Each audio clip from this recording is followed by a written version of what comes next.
From having all the talent in the world to rocking up in a second division team in Morocco. These are the 20 footballers who ruined their careers. And first up, it's the guy who failed to live up to the hype and take his career next level. Ronaldinho. Now, I know it might sound strange. I mean, Ronaldinho did win the World Cup, Champions League and Ballon d'Or. But the truth is, it should have been more. At his peak, Ronaldinho was unplayable. He had defenders pissing themselves at the thought of just trying to face him. But in 2008, when he was supposed to be hitting his prime phase, everything went downhill. See, Ronaldinho had a problem. He loved parties and alcohol more than he loved the game, and pretty soon they took over. Barca switched coaches in the same year, and the new guy didn't want Ronaldinho to act as a negative influence on his new youngsters coming through, so he let him go free, and Ronnie fell off. He had a spell at AC Milan, but his habits got worse, and after 2 years he was back home in Brazil playing for teams like Fluminense, Querétaro, Flamengo and even Atlético Mineiro. In 2020, Ronaldinho and his brother were arrested for trying to use fake passports to enter Paraguay. What a shame. He went from being a Ballon d'Or winner to going behind bars for a bit.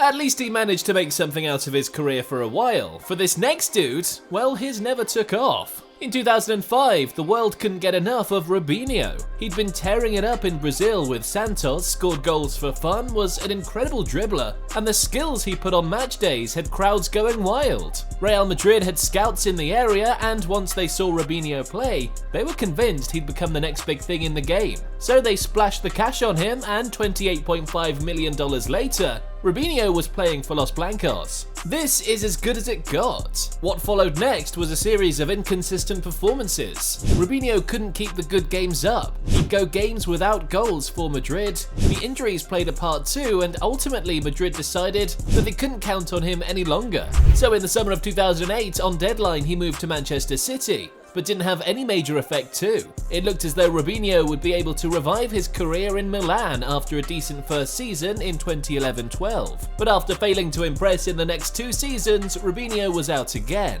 He moved back to Santos, then had stints in Turkey too, but the next time he made the spotlight was for the wrong reason. Bagged jail time for assault. In a flash, Robinho and all the hype around him disappeared. Can't even say the same for Hakim Mastor because his story never even began. In 2014, Mastor's YouTube comps were setting the internet on fire. He was talented, no cap. As a result, Mastor had several clubs trying everything to sign him, despite only being 14 years old. In the end, AC Milan won the race to cop his signature for $500k. But it's safe to say, looking back at it now, Mastor never lived up to the hype. Mastor never played for Milan. Instead, what happened was a bunch of loan spells all over Europe. I'm talking teams like Malaga in Spain, Zwolle in the Netherlands, and Lamia in Greece. After being without a club in 2021, Mastor now plays for Renaissance Zamamra in the Moroccan second division. What a fall-off. If you think Mastor was bad, wait till you see this next guy. So good, even Sir Alex Ferguson thought he could one day win the Ballon d'Or. Ravel Morrison. When he first broke into the United first team in 2011, it was like watching magic happen. He was incredibly talented. Morrison had talent, and to everyone who watched, alongside guys like Paul Pogba and Jesse Lingard, it always felt like a question of if and not when he made his major break into the team. But the reality is that it never happened. Morrison's ego unfortunately got in the way of his talent. Guys who played with him back then always said the same thing. He never took the game seriously, and the thing is, it just caught up to him. Players who weren't as talented as he was, well, they got better and made the team before him. Morrison got offered a chance to revive his career at West Ham, but it still didn't work out. And now at 31, he plays for DC United in the MLS. Not quite the career everyone thought he'd have. Morrison isn't the first United player to get that much hype and not make it. This next guy even won the Golden Boy Award. Anderson. When he arrived at the club, it was full of promise. This talented Brazilian midfielder immediately went to work in his first season. He helped United win the Premier League and Champions League on his debut. And at the end of the season, he was crowned as the best young player on the planet. Life was good.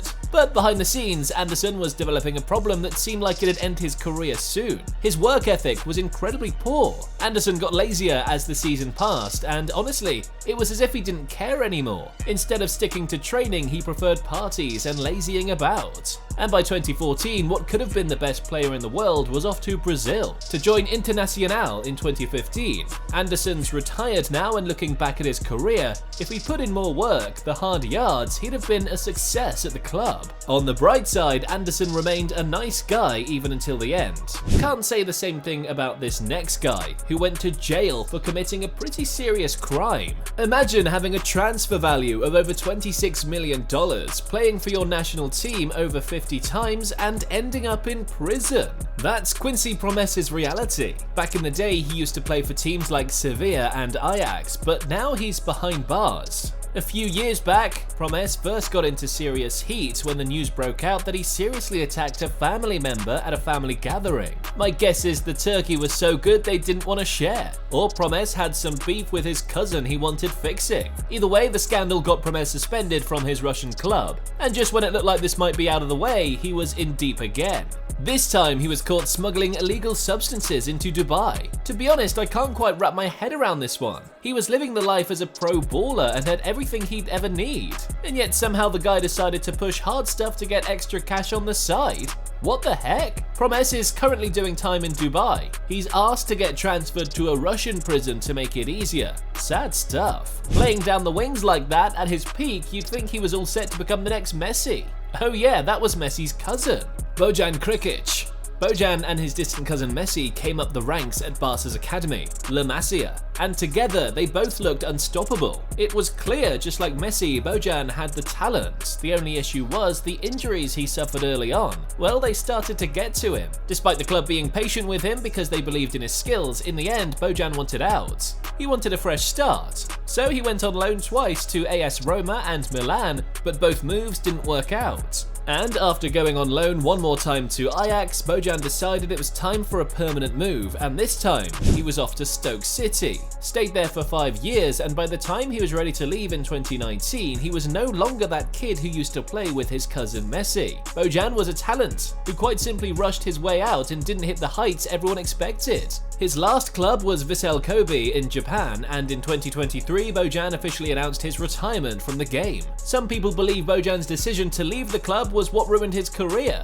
Crazy, because with Felipe Coutinho, it's the opposite. In 2018, Coutinho was on top of his game. At Liverpool under Jurgen Klopp, he'd become a part of the free-scoring team that attacked with deadly effect. But because of how good he was, Coutinho started attracting interest from clubs outside England, and one of them was his dream destination, Barcelona. In the summer before the new year, Barca lost their star Brazilian Neymar to PSG, and in their search for the perfect replacement, they believed Coutinho could be the guy to fill Neymar's shoes. So they went after him in the summer, but Liverpool's coach Jurgen Klopp had words for Coutinho. He advised him to stay at the club, that if he did, he'd become so good that they'd even build a statue for him in the future. Coutinho didn't fancy this advice though, and in January he was out. $142 million.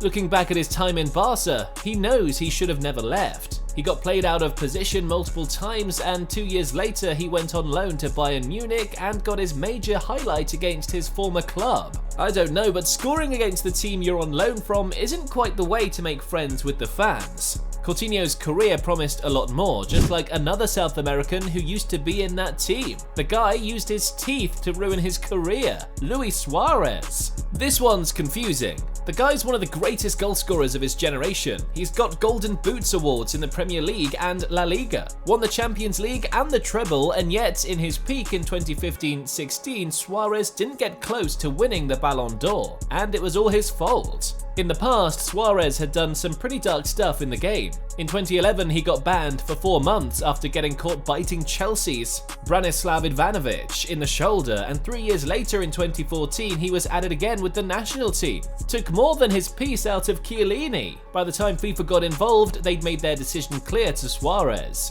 Because of the damage he'd caused to the game, they wouldn't be nominating him for any of the major individual awards, like the Ballon d'Or or the UEFA Player of the Year award. On his part, Suarez made it clear he wasn't going to be attending any award shows too, so I guess that cancels that. On the bright side, Suarez didn't let it stop him from scoring goals. This next dude though got hit by something so big it ruined his career. PES 2006. and Luis Adriano was maxed out. 100 shot power, damn. In the mid-2000s, Adriano was an exciting prospect out of Brazil. He'd won the Copa America with his national team in 2004, and at Inter Milan, the goals he was scoring had already made him a fan favourite. And it looked as if the club had found the perfect replacement for Ronaldo Nazario, who left all those years back. But months later, Adriano suffered the biggest heartbreak of his life that ultimately made him ruin his career. His dad died, and as he put it left a hole in his heart he could never recover from. See, Adriano and his dad were very close, they shared memories of everything, and their favourite activity was watching the best football content on YouTube, Mr. Football, all by hitting that subscribe button down below. Now his dad was gone, Adriano fell into depression and took his career with him. His teammates tried to pull him out, and guys like Javier Zanetti told him he could be the best in the world, but it didn't work.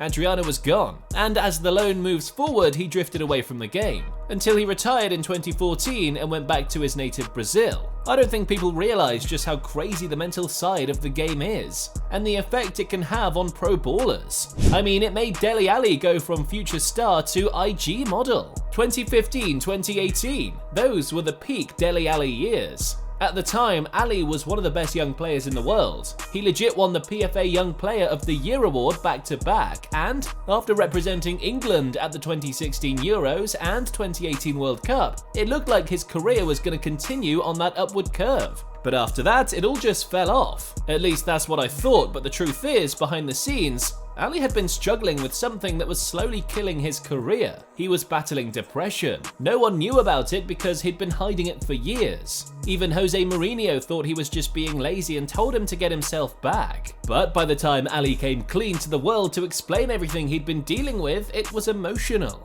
The battles he faced from the past eventually caught up with him, and now Ali's a shadow of his former self. The last time he played club football was in Turkey, with Besiktas. He doesn't even play anymore. Such a shame to see talent go down the drain like that. Said the same thing when I saw this next guy, Paul Pogba. The guy needs no introduction. After making the move abroad to join Juventus in 2013, Pogba cemented his status as one of the best midfielders in the world at the time. He had everything, the flair, skill moves, and the haircuts too. Came up with a new one almost every week. Pogba was class, and in 2017 he made the move back to Manchester United in an $89 million deal to become the most expensive player in the world. At the start, Pogba showed glimpses of why United paid all that money to bring him back. The flair was on display every week and he was bossing the United midfield. But as the years passed, instead of progressing, Pogba's game reduced. He suffered way too many injuries, and off the pitch, the scandals became too much.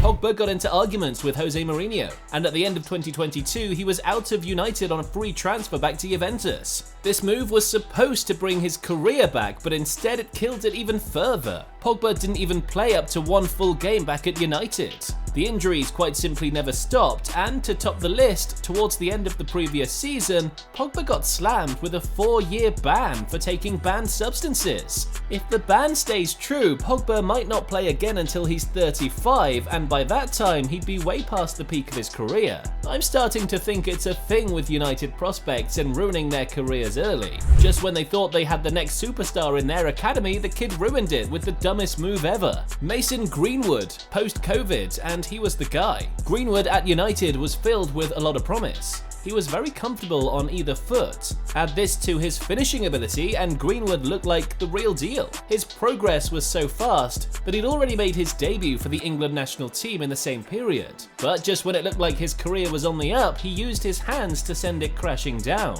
When the audio conversation of the argument got leaked, Greenwood was done. The case became so bad that brands around the world didn't want to be associated with him. Nike took off their sponsorship deal, and in the following weeks he got suspended from the United first team. Some section of fans didn't want him to play for the club again, and after the case was taken off the courts, United sent Greenwood on loan to Getafe, and he's been doing okay since. He's even gotten called up to the Jamaica squad for the international friendlies, because deep down he knows England won't be picking him again, and United are even planning on selling him when he returns from loan. On the plus side, Greenwood is still only 22, so that's enough time for him to learn from his mistakes. Something Ricardo Quaresma wishes he had but knows he'd never get. Crazy to think about it now, but before Cristiano Ronaldo, another young Portuguese superstar was tearing it around the block. and this guy was Ricardo Quaresma. At Sporting Lisbon, Quaresma was one of the most talented players on the team, and it was clear with the amount of talent he had that it wouldn't take long before a big team came calling for him. In the months that followed, he got his first big break of his career and was off to Barca. The move promised a lot, but in reality it was an epic fail. At the end of his first season, Quaresma had a huge fallout with his new manager, Frank Rijkaard, and the fight was so bad that he promised not to play for the team until Rijkaard was gone. The club then sold him to Porto as a result, and for 4 years it looked like he'd gotten his career back on track. And so Inter Milan made a move for him, but his discipline issues came into play again. It was clear Quaresma had the talent, but most of the coaches he played with kept repeating the same thing. He wasn't a team player, and in the end it was time to let him leave. Quaresma had stints at the likes of Chelsea and Al Ahly, and played for Porto and Besiktas twice. He's still playing now, but at 40, the guy's past it. Another old-timer who could have been more, well, at least he got out of the game clean, something Adrian Mutu can't relate to. The guy went from being the most promising talent in his country to becoming a disgraced Premier League star. Mutu's first journey to Europe began at Inter Milan, and after spells at Parma and Hellas Verona, Mutu hit the big time. Chelsea came calling for him, but the move to the bridge was a huge disappointment. He had more controversies than he had goals.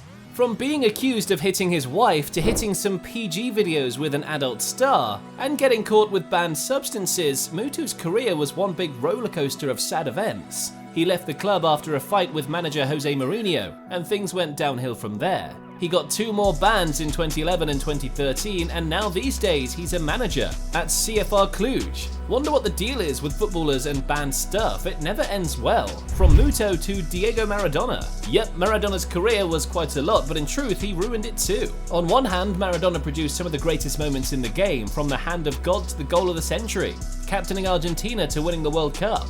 But on the flip side, Maradona did a lot of harm to his game too. At the 1994 World Cup, after scoring in the opening game against Greece, Maradona's celebration was a little too heated. So FIFA got involved and called him in for questioning, and that's when they found out the truth. Maradona had been using banned substances in the competition. Maradona was sent home as a result. And this was just one of several instances when he got banned from Italy after reports came out that he refused to pay tax. And it ultimately led to his early retirement from the game because the scandals quite simply became too much. Should have been more, just like my boy Eden Hazard. Can't lie, Hazard's case always gets to me. He had everything needed to make it to the top, and yet somehow he didn't. After falling out for 7 years at Chelsea, in 2019 Hazard got the move of his dreams. Real Madrid made him a Galactico and signed him for a club record fee of $100 million. Hazard's time at Madrid though, injuries. He was almost always never fit, and the injuries combined with poor form meant his time at the club ended. After leaving Madrid in 2022, Hazard called it quits on his career. In truth, Hazard himself admitted he could have done more to save the situation. If he'd worked harder, he'd have been in serious contention for the Ballon d'Or, but these days he's playing charity matches. Hazard changed at Madrid. If anything, he'd put on weight and won't be the first guy to do so at Madrid. Fenomeno let himself go so much that the club sold him straight away. Ronaldo Nazario, a proper Galactico with Real Madrid, he was the best forward in the world. But his only problem was the fact that he loved to enjoy life as much as he loved scoring goals, and ultimately it cost him. I don't know if they didn't have mirrors in Madrid, but the truth is, R9 became so big that he was quite simply overweight. Left the club to join AC Milan, got even bigger, and in 2012, by the time he retired, he left the game looking like this. Like he got inflated or something. Into the top 2 now, and it's the turn of the most controversial striker in football history. Why always him? Mario Balotelli. All through his career it's been the same story, so much talent but he couldn't control it. He won the Champions League with Inter Milan but got sold because of his attitude problems. At Manchester City it was a repeat of the same thing. Add this to setting his bathroom on fire with pyro, driving to a women's prison just to see what it looked like, and for a large part of his career Balotelli never even hit half the potential he had. He's since left City and played for teams like Liverpool and OGC Nice, but it's 2024 now and Balotelli's not even in the conversation anymore. Such a shame, but to be honest he didn't quite fumble the bag like the Samba Prince, who never became king. Neymar Jr. At the start, Neymar was everything. He could do anything. It was like watching a modern-day version of Pele. Neymar's career was full of promise. He was supposed to be the guy to lead Brazil to the glory days in 2002 and become the first Brazilian to win the Ballon d'Or since Kaká in 2007. But all of that never came to reality because Neymar chose the bag and the spotlight over his career. At Barca, he was the prince. Messi was king, but in 2017 he wanted to swap roles. And so he chose PSG and the spotlight. But 6 years later, and the move only crushed his career. Now Neymar's currently injured playing for Al Hilal. Neymar's career promised a lot, but there was more going on behind the scenes than on it. From his fight with a teammate to almost dying as a kid, Neymar's life is one big roller coaster that's come to an end. And you can find out all about it by hitting the next video to see the tragic end of Neymar.